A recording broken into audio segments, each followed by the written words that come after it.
In this video, I want to talk specifically about what it feels like, what life is like being an African American in Ghana. Too much grace, I got too much grace. You already know that I got too much grace. I got too much grace. I ain't got worry now. I got too much grace. I got too much grace. And I ain't even sorry now. I got too much grace. I got too much grace. This video and most of these videos are all about our journey as a African American family taking the trip from America, like moving everything from America to Ghana. And in this video, I want to talk specifically about what it feels like, what life is like being an African American in Ghana. It was very different than visiting. So I have been visiting Ghana for about 10 years, but then when we moved here, it's like I've been on a crash course of cultural immersion. I mean, I've learned so much in this time that it's just been crazy. So what I want to do is share like 4 things that kind of encapsulate my experience. The first thing I'll say is it takes time to learn the culture.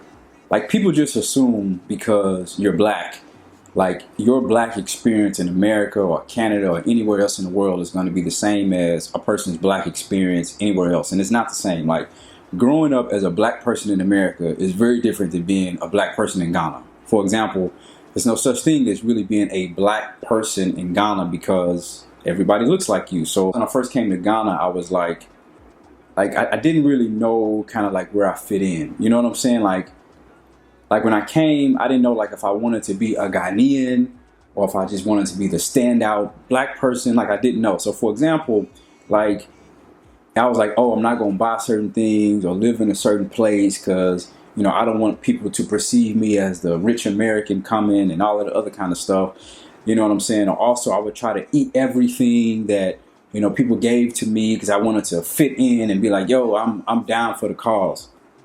But then I realized, just like, no matter where you go in the world, there's no culture that's monolithic. So you have all different kinds of people in Ghana. You have people that love fufu. You have people that don't like fufu. You have people who, you know how to balance stuff on their head. You have people who don't know how to do it. You got people who grew up poor, people who grew up rich. You know what I'm saying? So there's a bunch of different experiences. And so for me, coming to Ghana, I realized, like, I am not a Ghanaian.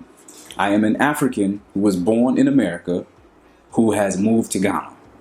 I'm not a Ghanaian. So I don't have to know everything about the Ghanaian culture in order to fit in. One of the second things that as a part of my experience as an African American living here in Ghana is, like, I had to realize that I had to just be humble and chill out. You know what I'm saying? Like when you come from like a very racialized context like the US, where like everything is about race, it doesn't mean that like you're out discriminating people every day or burning crosses. It just means that no matter where you go, you're always thinking about the color of somebody's skin. Like, you cannot escape it. And so as a black person in America, you're always kind of hyper vigilant about everything. If you're in an office full of white people and they ask you what you want for lunch, and you're like, you really want the fried chicken, but then you don't want to be that black dude that's eating fried chicken, or like somebody makes a comment and you're like, yo, what you mean by that? Like, all that little bitty stuff, you don't really have to think about here. So for example, when I moved here, like, people would say stuff to me and I'd just be like, what that mean? What you mean? What you mean by that? And I realized in Ghana, like, nobody's really tripping like that. You know what I'm saying? It's not the same thing as the States. If you walk into a place as a young black person with dreads tatted up, somebody may call the cops on you, and you literally may get arrested that day for nothing. You walk into a place like that here, people may look at you funny, but ain't nobody gonna kick you out. You know what I'm saying? So it's like, for me, I had to learn how to just chill out and realize that not everybody's trying to offend you. I say the third thing, I think one of the challenges, it's really been hard to develop genuine relationships with people. And I think the first reason is like we really are from 2 totally different cultures. You know what I'm saying? Like, I've lived in America my whole life. So I'm coming to Ghana, and although I'm black, I'm proud, all the other kind of stuff, like, it's different. Like, it's like, imagine somebody who comes from, let's say, Africa, right? And it was raised in like a village, like a small community where they didn't get much exposure to, let's just say, even the city of Accra, right? Which is the main city, yet alone the world. And then you take that person and they move to America And their whole concept, their whole theology, their ideology about life is based off this one kind of whatever. Like that person, just because they're African, they're not going to fit in with every African in America. They're not going to fit in with every black person in America because they're coming from a totally different cultural landscape. So it's the same thing here. The other thing is the language barrier. Like I don't speak like this when I'm usually about in Ghana. Normally, like I'll be speaking like this to people. So like if I want to say something, I'll say, oh, please, me pacho, like, me I want this one, me I want that one. Because if I'm talking like this, people don't understand me. So like imagine that African that comes to America and they got that super thick accent. And they speak in English, but you don't know what they're talking about. It's the same thing here, except I'm the one with the accent. So normally when I'm moving around, I don't talk like this. And so I think that makes it a challenge because when I'm really trying to communicate the way I really want to communicate and really, you know what I'm saying, like translate my thoughts and ideas, it don't translate the same way just because like slang and all that is different.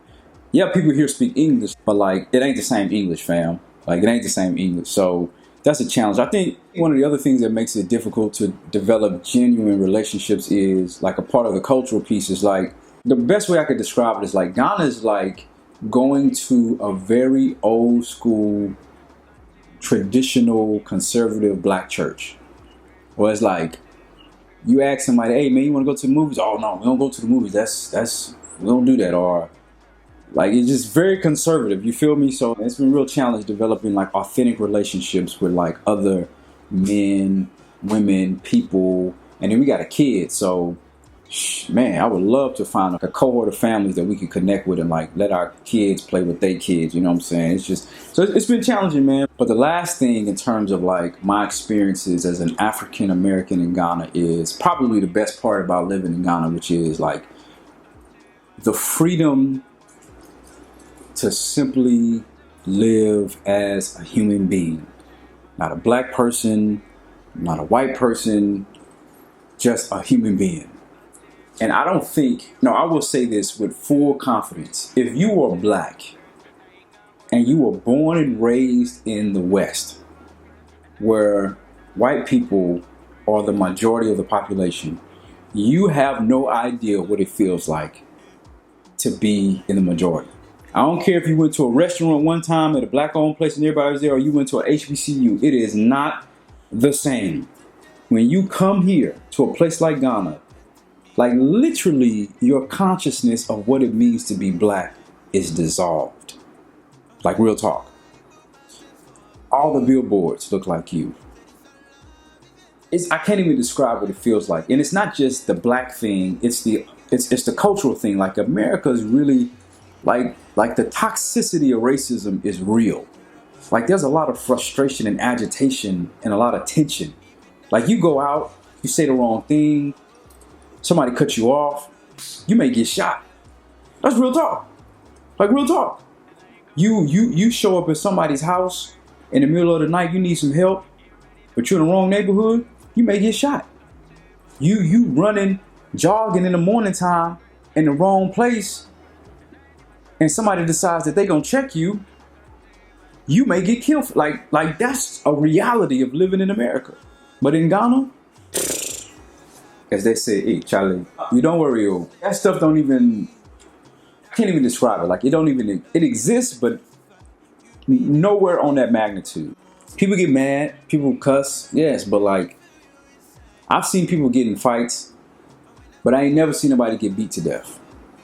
I ain't never seen nobody get beat to the point to where they get taken to the hospital. I'm not saying that stuff don't happen here in Ghana, but it don't happen to the extent that it happens in the States. Y'all know what I'm talking about if you live in the US. It's people are aggressive, fam. It's aggressive.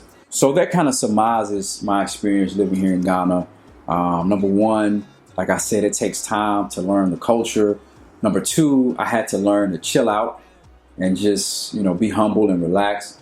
The third thing is, it was, and it still is, to this day, really hard developing authentic relationships with people. And then the last thing is like, it's free, man. You're just free to be.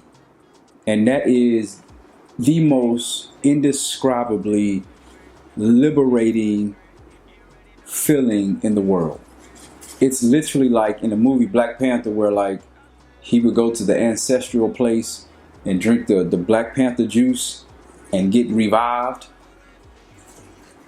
That's what it feel like for your soul here in Ghana. It feel like when you get off the plane, the ancestors have handed you some, you know what I'm saying, some serum to drink, and your soul is now revived as a black person. Like real talk. Like it's amazing. It's amazing. Thanks for tuning in to this episode. Make sure you check out the other videos if you want to know more about our experiences living here in Ghana. Also subscribe. Peace.